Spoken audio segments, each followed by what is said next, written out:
May dalawa tayong kalahok na rider, pwedeng delivery, TNVS o anumang hanap buhay na gumagamit ng motorsiklo. Magtatapatan para kilalaning Dam Motorcycle King. Ang kanilang paglalabanan. Umarangkadang dating, 5 stars. Paandar na galing, 5 stars. Humaharurot na wisyo, 5 stars.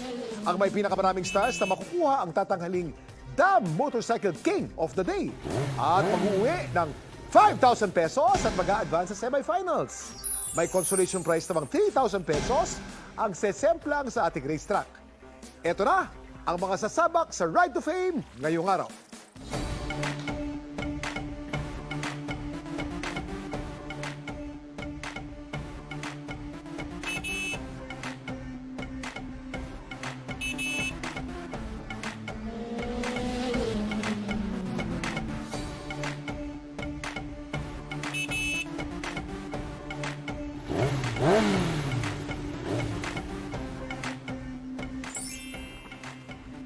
Magandang gabi, ako pala si Janik de Guzman ng Antipolo City. Ang inyong big boy motorista, siguro stoplight ka kasi napapahinto ako kapag nakikita kita. Katulad ng stoplight, may iba't ibang kulay man. Sundin ito para iwas aksidente.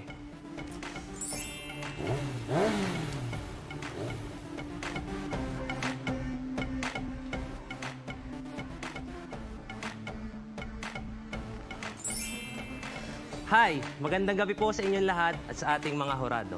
Ako nga po pala si John Clark Morales, ang titong rider ng San Pablo City, Laguna. Hops, huwag ka na magdalawang isip pa. Pagmahal ka na ng rider, customer nga iniingatan namin, ikaw pa kaya?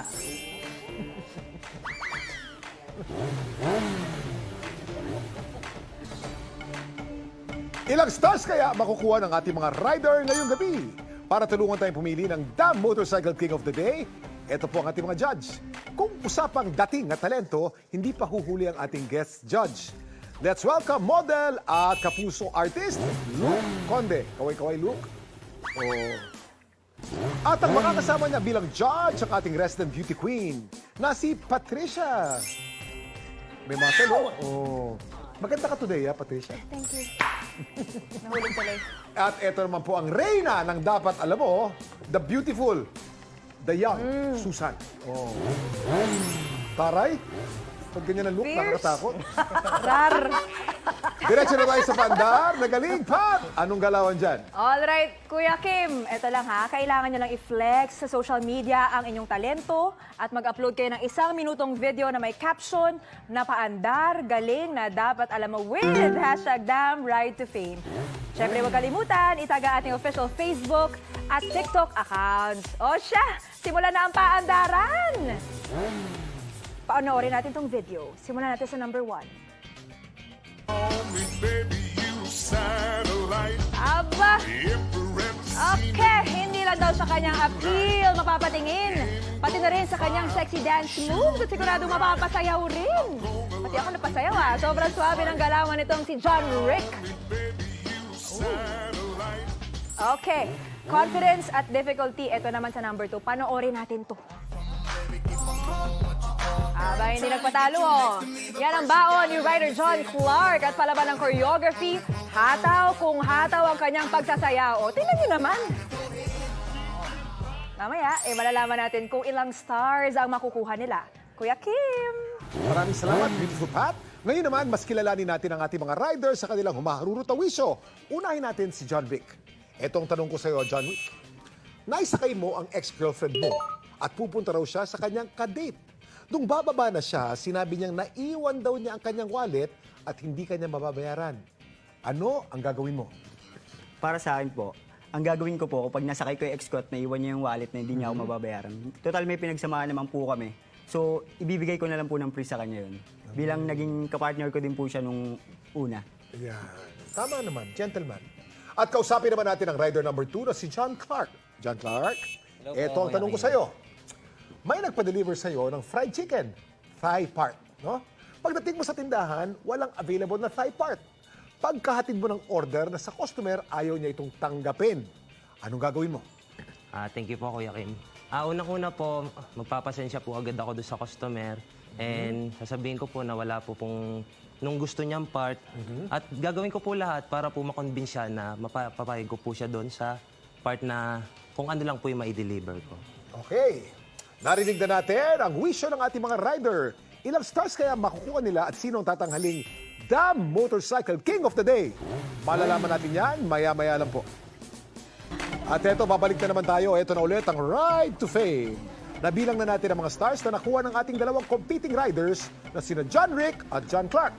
Pero bago ang lahat, Judge Luke, anong masasabi mo kay rider number 1, Luke? Kay Si John Rick. Yes, kay rider number 1, good job ka sa akin kasi kanina pinakita mo yung confidence mo dun sa performance mo. Tapos sinabayan ng looks mo and at the same time kung paano mo rin explain yung sagot mo dun sa situation kanina. Kumbaga nakuha mo ako doon.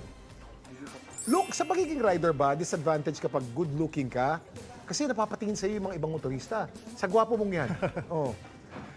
Depende, parang feeling ko naman siguro mas nag-iingat nga sila eh. Kasi parang 'di ba, habang papalapit ka, parang mas lumalayo sila ng konti imbis na pasugod sila. Parang mas parang ganun. May konting intimidation ng konti. So parang sige, imbis na lumapit ako, atras akong konti, parang May ganun. nasa safe zone kumbaga. Ikaw naman, Susan, comment mo naman kay rider number 2 na si John Clark. Aba, si John Clark, kitang-kita naman natin yung confidence at yung talent. Kung sumayaw, parang walang buto. Oo nga. Diba? Hindi, yung confidence niya, talaga pinapakita din natin. Saka siyempre yung sagot niya, talaga namang, yun yung mga gusto mong marinig sa mga rider na nakakasalamuhan natin sa pang-araw-araw nating buhay. Yes, Kuya Kim. Yan po, narinig nyo na ang mga naging basehan ng ating mga judge. Judges, rate your riders now. Para kay rider number 1, John Rick, ilang stars ang binigay ninyo sa kanya? Judge Luke? 37 stars. May kataasan yan, ha? At ilang stars naman ang nakuha ni rider number 2, John Clark? Judge Susan? Tchan! 38 lumamang! Nakuha ang ating The Motorcycle King of the Day ay si rider number 2. Nagwagi ka ng 5,000 pesos at mag-advance ka sa ating semifinals. At meron ka special na sombrero na hindi mo mabibili kahit saan. Dito lang galing yan. Thank you po. At para sa iyo naman, makakatanggap ka ng consolation prize na 3,000 pesos. Maraming salamat sa pagsali at ingat sa pagbiyahe. Ride safe, guys. Maraming salamat po, Kuya Kim.